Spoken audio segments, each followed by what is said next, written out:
The White House says that it is reviewing how the editor-in-chief of The Atlantic magazine was accidentally added to a group text in which people who appeared to be members of the Trump administration talked about plans to launch airstrikes on the Houthi rebels in Yemen. In that story, The Atlantic's editor-in-chief, Jeffrey Goldberg, reported about his fears that what he was seeing was actually just a disinformation campaign that he was targeted by after he was added to the group chat earlier this month on an encrypted messaging service called Signal.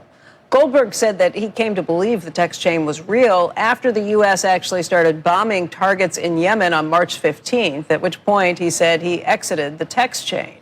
Asked about the story at a White House event yesterday, President Trump said he didn't know about it. He was hearing about it for the first time, he said, although a source did tell NBC News Trump had read the story as of late last night.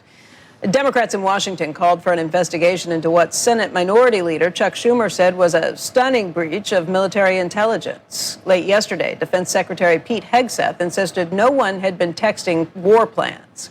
In a statement, a National Security Council spokesman said, at this time, the message thread that was reported appears to be authentic, and we are reviewing how an inadvertent number was added to the chain.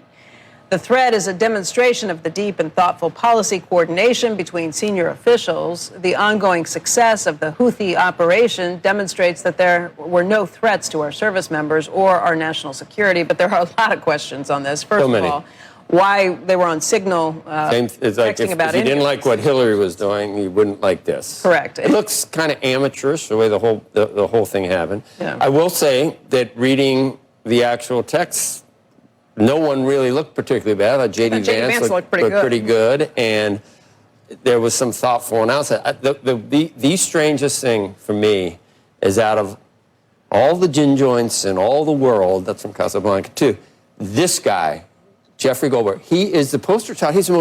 He almost uses The Atlantic as his own personal platform to slam Trump. They invited him in. I'm just saying who he is. Here's his article from 2020. Trump, Americans who died in war are losers and suckers.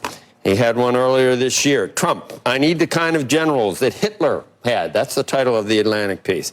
Before the election in 2024, he had an entire article. The first issue of the Atlantic for 2024 focused on the disastrous consequences, catastrophic consequences of a second term for Donald Trump. But out of all the guys in the world, it would almost be like the Biden administration leaking something. Wait a minute. There was no journalist that ever actually trashed the Biden administration.